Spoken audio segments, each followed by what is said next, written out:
Chief Executive Officer of Inclusive Society Institute. Thank you. Thank you very much. All right, let's take you to a press conference now. The SACP is reporting back to the media and having this media briefing. We'll certainly be chatting on this briefing after it has occurred with a political analyst, Dr Ntsikelelo Breakfast. Dr. Bladen Zimande is now on the podium. Let's take you live there. Also, the 26th anniversary of the launch of the South African Human Rights Commission by President Nelson Mandela as our annual National Human Rights Day. On this important occasion in our national calendar, the SACP wishes to stress the great importance of its centenary human rights-based theme, put people before profits. We do so in memory of the victims of the Sharpeville massacre and countless other people who were killed by the apartheid regime for actively supporting our liberation struggle. We also remember the stalwarts who disappeared in the struggle against the apartheid regime because of the actions of its security networks and have since never been found. In the same vein, next month on the 10th of April is the 28th year since the assassination of Comrade Chris Hani by Janus Walush and Clive W. Lewis. All indications from facts are that the convicted assassins were not the only ones involved in the assassinations chain. And to this day, we are, however, yet to see full disclosure of the truth. In reaffirming its stance against parole for Walush and welcoming the recent High Court judgment dismissing his parole application, the SACP not only reiterates its call for an inquest to uncover all circumstances surrounding the assassination of Chris Hani, but also calls for a wider inquiry into apartheid killings and disappearances of freedom fighters. This could contribute towards the affected families finding closure. The SACP Central Committee also sends a stern warning to the factionalists calling themselves so-called radical economic transformation, who in pursuit of their factional conduct use the name of Comrade Chris Hani to suggest that they have more information about his assassination, while they have never approached constitutionally and established law enforcement and other investigative agencies with the information they claim they have. These factionalists have also never taken part in any parole board and court hearing against parole for Walush. As the SACP also, we must emphasize that we find it very distasteful that the name of Umkhonto weSizwe, through elements in the MK-MVA, is being used to pursue factionalist and divisive agendas. The heroic history of Umkhonto weSizwe was never to be factionalist and also was never to disrespect elected leaders of the ANC and its allies. The Augmented Central Committee also emphasized the great importance of the joint SACP Cosatu statement of the 16th of March, which committed both formations to respecting the supremacy of our democratically adopted constitution, primacy of the rule of law, and support for the work of the Commission of Inquiry into State Capture. Accordingly, the SACP strongly condemns the regrouping of the post-Polokwane faction that we had referred to as the new tendency at the time, that is now coalescing around attacking the Commission of Inquiry into State Capture. Elements behind this maneuver now appear to be destined for a counter-revolutionary offensive against some of the institutions of our democracy. These elements are deliberately intensifying divisions in our broader movement and sowing society-wide chaos to try and stop the law from taking its course. Accordingly, the SACP resolutely reiterates its stance that every person required to appear before the Commission of Inquiry into State Capture to account for their actions must do so. No person, regardless of their social, political, and other standing in our society, must be allowed to hold the development, deepening, and widening of our democracy and accountability to ransom. The Augmented Central Committee called upon the Commission of Inquiry into State Capture to leave no stone unturned in ensuring that those required to appear before it do so. Likewise, the Constitutional Court must firmly exercise its independence against any person who thinks that they are above the law, and anyone who defies its judgments, action must be taken. In the same vein, no democracy that is worth its salt can leave unattended the threats of a coup or civil war made from some of these quarters that we are critical of. Therefore, the SACP calls upon law enforcement agencies to act decisively against those who have either made or are still making such barbaric threats. And such threats have no place in our society. The reactivation of the Defend Our Democracy campaign this week is an important initiative. The SACP is firmly part of the campaign, and we have participated in its reactivation. We invite more South Africans, and in fact, all South Africans who care about our democracy and the future of our country, to join in and support this campaign. The last thing South Africa can ever afford is to have those who refuse to be held to account to succeed in attacking our democracy and its institutions. Because this is a longish statement, I'm going to be summarizing parts of it, just highlighting the key issues. The Central Committee took place against the background of the devastating impact of the endemic crisis of capitalism, a merciless exploitative system that puts profits before human life. This capitalist crisis is endemic. It is reflected in our country by the stubborn resistance in what we have as unemployment, poverty, and inequality. Developing countries are suffering the same fate. Unemployment in South Africa is estimated at 0.6% by the broader definition of including all those who have also lost interest in looking for jobs. This equals about 7.2 million work seekers. Long before COVID-19, South Africa had a poverty headcount of 56.8%, with that of females being at 58.6%, worse than that of males at 54.9%. Desperate household food insecurity in our country as one basic measure of the crisis is reflected by the fact that the cost of a basic food basket for a family of 7 is more than the national minimum wage. The crisis of what we call social reproduction, which is the pressures faced by families and households to make ends meet, is one of the things that has also been exacerbated and exposed by COVID-19. COVID-19 has had the most devastating impact on working class women, more so Black women and Black men, as well as Black youth in overcrowded townships, squatter camps, and underdeveloped areas. Globally and in South Africa, we are also faced with the challenge of climate change. Another issue that faces the world and our country is that of neoliberalism and its austerity agenda.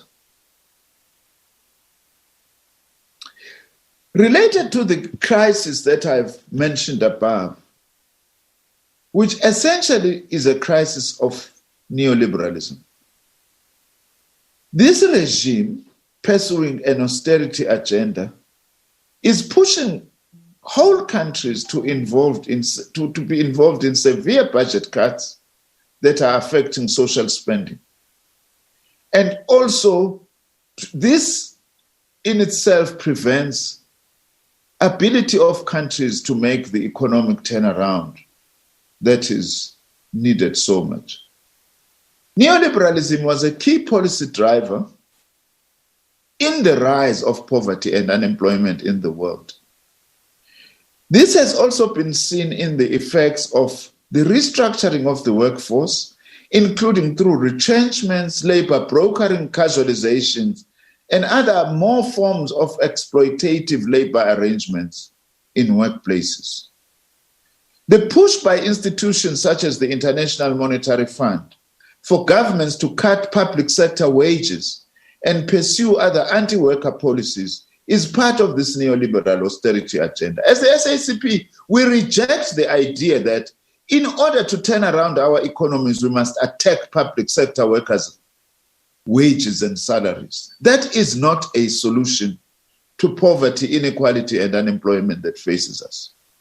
The pursuit of profit maximization is the real enemy in terms of economic development and addressing our economic situation. Therefore, the crucial importance of the SACP in emphasizing its centenary theme, that of putting people before profits. What is the Central Committee and the SACP saying about the way out of these challenges that I have just outlined? The levels of growth, needless to mention their lack of inclusion. Estimated in the budget delivered by National Treasury to Parliament last month for the medium-term expenditure framework should be an indication that we are facing severe obstacles in terms of resolving the high levels of unemployment, poverty, and inequality in our country. Therefore, that medium-term expenditure framework has serious implications.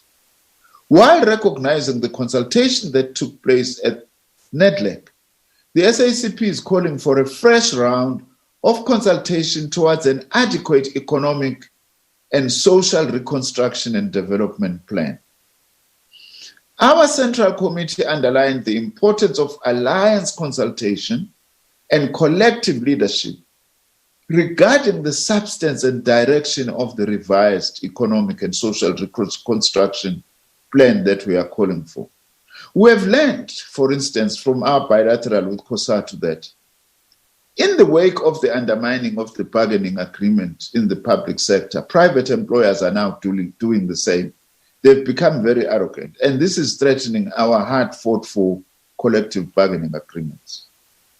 The SACP will also use the joint program of action that we have agreed upon with Cosatu in the light of these challenges as a platform to advance our own resolution to build a popular left front. The Augmented Central Committee reiterated the call by the SACP to the entire trade union movement to unite in action behind the common interests of the workers. The SACP will strengthen its Central Committee, Trade Union Commission, and efforts to engage with trade unions and their federations with the goal of building wider trade union and broader working class unity. On COVID-19 vaccine imperialism, the Augmented Central Committee welcomed the emerging effort by government to build domestic vaccine productive capacity through a state-owned pharmaceutical company. Western powers, which have bought more vaccine doses than they need for their populations, also use imperialist measures to deepen the dependency of global South countries on pharmaceutical products produced by their multinational corporations. Those companies, pharmaceutical companies, have made COVID-19 vaccines accessible to governments in developed countries at lower prices, whilst using their monopoly to rip off poorer and developing countries, undermining their democratic national sovereignty through unbearable conditionalities that these pharmaceutical companies are setting as a condition for poorer countries to access vaccines. The SACP will in the coming period strengthen its national and international mobilization against this COVID-19 vaccine imperialism. The Augmented Central Committee also calls upon our government to not limit its COVID-19 vaccine access strategy to the European and North American countries, but must also seek cooperation with Cuba China and Russia, as they have developed vaccines and also have production capabilities. The way that the South African Health Products Regulatory Authority conducts itself is a matter of concern to the SACP. A probe into what clearly appears to be a Western bias or capture reflected in the regulatory authority's pharmaceutical trajectory calls for a probe. For example, Cuba has developed diabetic treatment medicine, which is revered in many parts of the world and by the World Health Organization, for preventing situations where amputation in affected patients becomes necessary.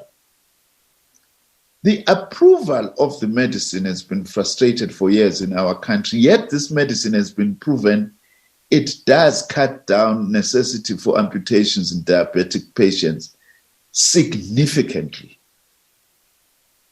Now, this is the same regarding the Cuban-developed Heberon Alpha R, which is used therapeutically on COVID-19 cases and has contributed by no small measure to countries such as China dealing with COVID-19, much better than countries like South Africa and the United States. We want to emphasize this as the SACP. Let's diversify our sources for vaccines and for treatment medication. On the reconfiguration of the alliance and local government elections, the Augmented Central Committee reaffirmed the SACP's 2019 Special National Congress declaration that the SACP will not support candidates imposed on communities. Also, the SACP will not support corrupt candidates and candidates who emerge from factionalized conduct and undermining of due processes inside our movement. Any election strategy that is not inclusive of the alliance will not be acceptable to the SACP. The meeting tasked the SACP Politburo to engage our allies in taking forward the implementation of this declaration on the forthcoming local government elections. In terms of the same declaration, where the undesired conduct that the SACP took a stance to not support prevails, let me put this differently.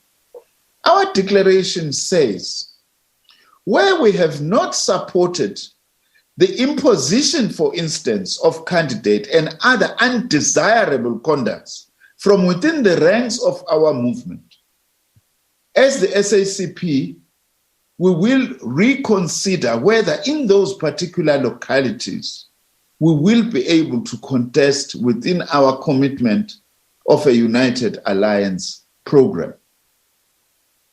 The Politburo will evaluate the Metsimahulu situation, in fact, where also as a result of such problems, the SACP had for the first time contested directly. We'll evaluate this experience comprehensively and determine the way forward regarding that municipality. For now, the Augmented Central Committee has tasked the leadership of the party to engage with Cosatu and with the ANC to review the ANC election guidelines to ensure that the guidelines reflect a commitment to the reconfiguration of the alliance. Accordingly, the guidelines must ensure adequate representation of alliance partners, and the SACP feels strongly that much as we respect the leagues of the ANC, but as allies, we are not the leagues of the ANC, and we must not be treated as such. On the 9 billion rands lost in inverted commas at the State Security Agency, the testimony presented at the Commission of Inquiry into State Capture suggests that a part of the money from what could be described as a great State Security Agency heist went to a particular side of the factional battles fought towards the Nasrec conference of the ANC in December 2017. We are concerned about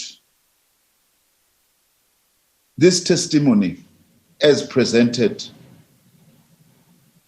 at the Zondo Commission, that some of this money may have gone into that contest.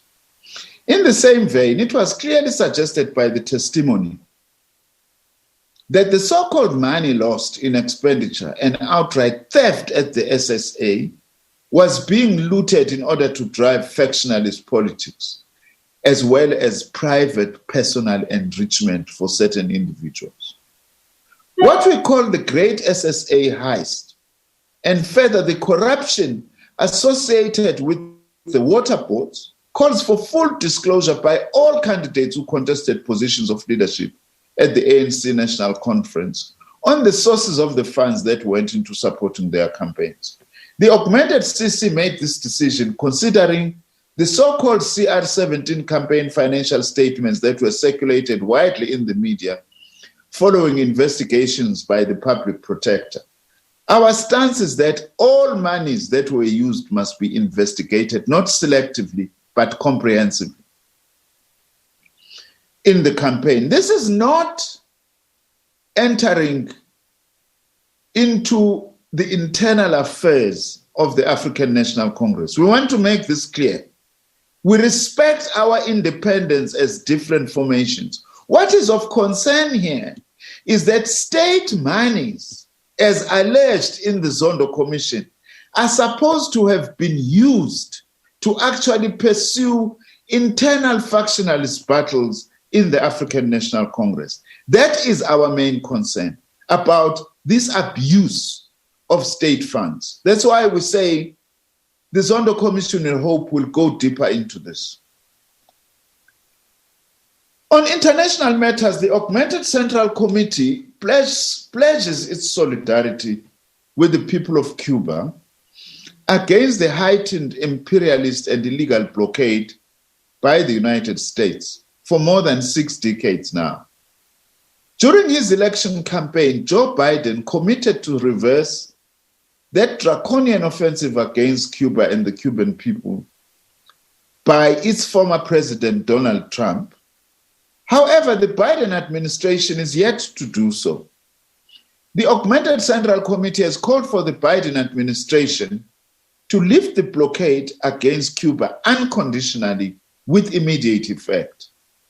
We also urge all progressive forces in the world to intensify their solidarity with the Cuban revolution, a revolution which remains a shining example of an alternative society that millions of people hope for throughout the world. The SACP also expresses its solidarity with the people of Syria against the recent bombardment by the Biden regime, just a few weeks after its election. The Augmented Central Committee also expressed solidarity with the people of Myanmar against the military dictatorship and its onslaught on the people of Myanmar. The SACP is also deeply concerned about the deteriorating life of the imprisoned freedom fighter Amos Mbedzi in Eswatini prison. Mbedzi recently lost her mother and also suffered a stroke. Mbedzi is a fighter for a democratic Swaziland. We strongly condemn his persecution and incarceration that he is subjected to by the Swazi government. And as the South African Communist Party, we are calling for his immediate release. Lastly, the 2 previous major surges of COVID-19 were linked to important holiday periods in our country. The forthcoming Easter weekends, therefore, calls for vigilance. The SACP uses this opportunity to call upon every person in South Africa to observe the COVID-19 preventative measures and cooperate with the measures as set out by government and other authorities. Thank you very much.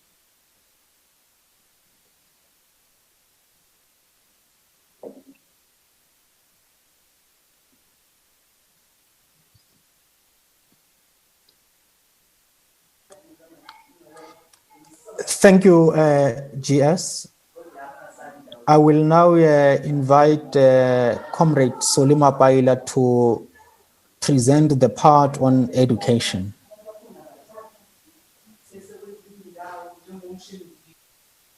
Thank you, Comrade Alex, and greetings to members of the media.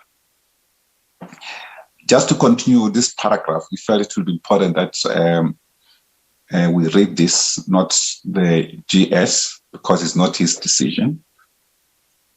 The Augmented Central Committee reaffirmed the SACP stance on free and compulsory basic education, as well as technical, vocational, and higher education and training for the poor and the working class who cannot afford student fees. The meeting welcomed the measures taken by the Department of Higher Education, Science and Technology to reprioritize funds towards the National Student Financial Aid Scheme, NSFAS, to ensure that no deserving student is excluded. In that regard, the SACP clearly supports the genuine demands by the students and further calls upon the government to prioritize resources to expand the number of public colleges and universities and ensure that they are adequately resourced. We welcome Cabinet's commitment to undertake a comprehensive review of student funding, including the issue of student debt. Over the years, including during the term of office of previous administration, the fiscal framework followed by the government amounted to defunding public colleges and universities by cutting allocation to these institutions. The budget presented to Parliament last month is not different. A key challenge we face within public schools, colleges, and universities alike is the problem of austerity. It is therefore disingenuous for the elements within our movement who either presided over cuts to college and university allocations to come out claiming the opposite. Also, within the alliance, the ANC is the only formation that welcomed the austerity budget presented to Parliament last month. It is hypocritical for any leader of the ANC to therefore parade themselves in the public as a stalwart of free education at a stroke. The SACP wants elements within our broad movement not to use genuine education struggles to pursue factional agendas in our movement and society. The ANC has a responsibility to publicly support its own policies, rather than for some of its leaders to adopt opportunistic and populist postures that run against ANC policies in education and in other sectors. Thank you very much. Thank you, Comrade Soli. We will now invite our media colleagues to ask questions.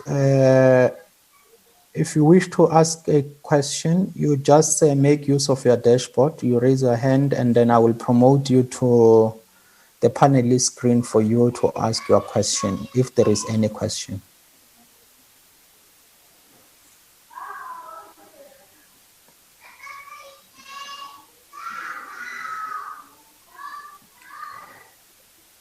I will allow the first one, that's Natasha Piri, to ask the question.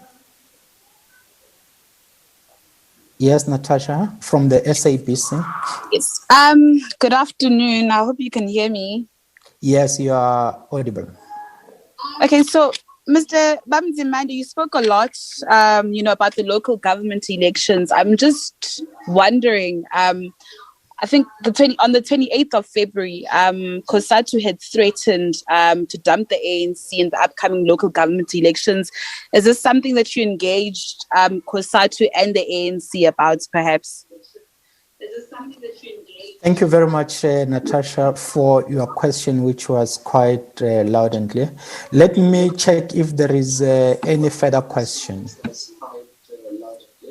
Let me check if there is any further question. Okay, let me allow the leadership to answer Natasha's question. Natasha, yes, we've discussed with Cosatu in our bilateral the question of alliance relations. Whilst both organizations reaffirmed their commitment to the alliance, but we were very strong that the alliance needs to be significantly reconfigured such that there is effective consultation within the alliance and that in approaching the local government elections, we cannot do so in the manner we have done in the past. As we have said here, imposition of candidates, marginalization of the allies, and also for the ANC to just act as if it is on its own. We both agreed with Cosatu, by the way, that this time around, the ANC will not get away with running an election campaign whilst marginalizing its own allies. So it is in the interest of the ANC itself to make sure that it tries to unite its allies and broadly other progressive forces to be able to support it in the elections. And also, this had happened after Cosatu itself, by the way. We are not speaking for Cosatu, but they informed us, had a bilateral with the ANC and raised quite a lot of matters and concerns that we have. That's why also the Augmented Central Committee then says emphatically, we are not going to accept imposed candidates. We are not going to accept marginalization of the allies. That's why we're even calling for the revising of the ANC's electoral guidelines, such that they actually effectively include meaningful consultation with the allies as a way of ensuring that we are able to move together and to move as one. My comrades can add if I have left out anything. Thank you. Thank you. Let me check if there is any addition from your comrades, Comrade Blade.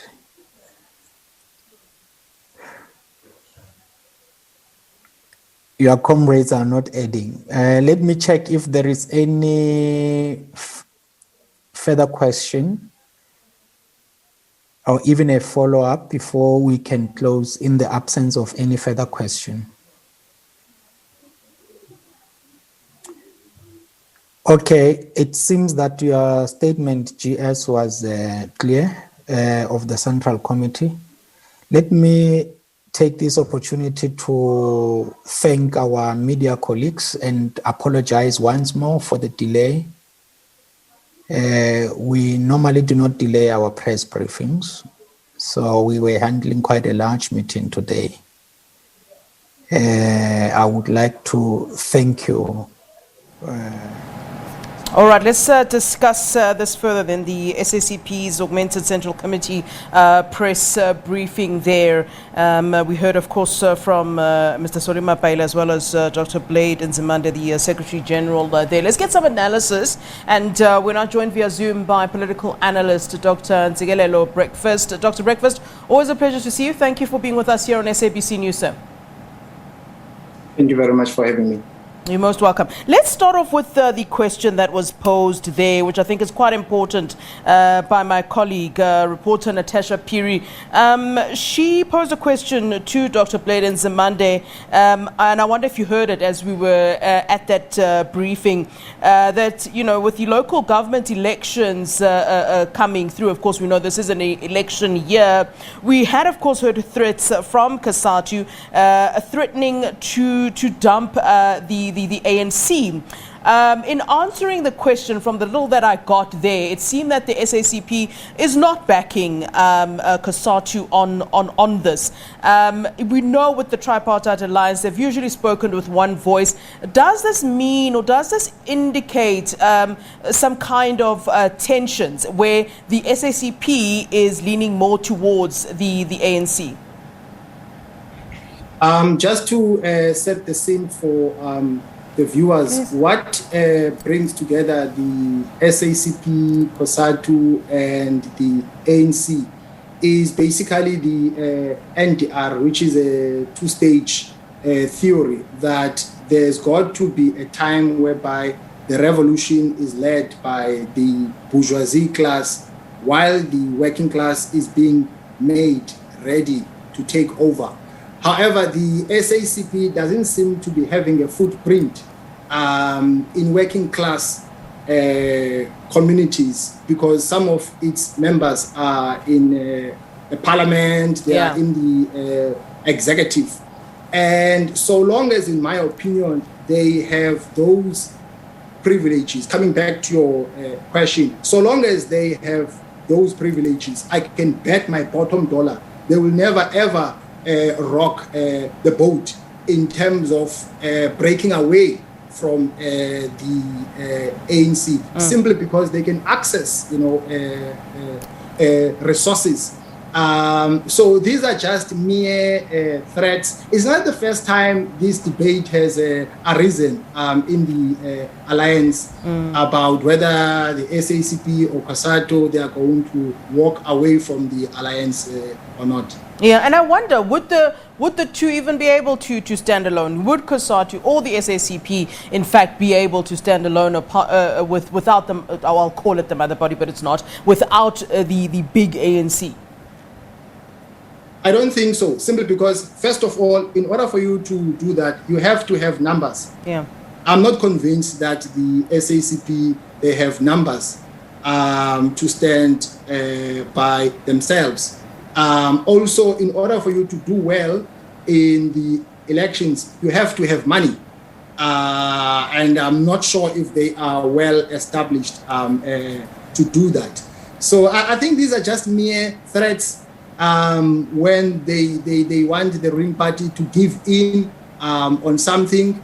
They will threaten them. But the ANC has the experience of managing the contradictions within the tripartite alliance. Yeah, we're faced with something else, Dr. Breakfast, and of course it is the fact that the ANC itself is struggling to unite amongst themselves. It's also become, look, it's always been clear, I suppose, but there's always an incident that sort of highlights the issue further. And this week we saw that clarity again when there wasn't unity regarding the vote on the matter of the public protector. How are they expected to unite with to speak with one voice with anybody else, whether it's the ANC, whether it's the SACP, or whether it's with Cosatu, if they themselves as a party, as a big party, cannot unite within themselves? I mean, we heard Dr. Ntsikelelo talking about the RET faction, obviously highlighting the fact that there are indeed then factions. I mean, if you're going to even give them a name, that highlights the fact that there are indeed those sort of factions. So we can actually stop talking about whether or not there are factions if the leaders themselves are pointing to the fact that there are factions.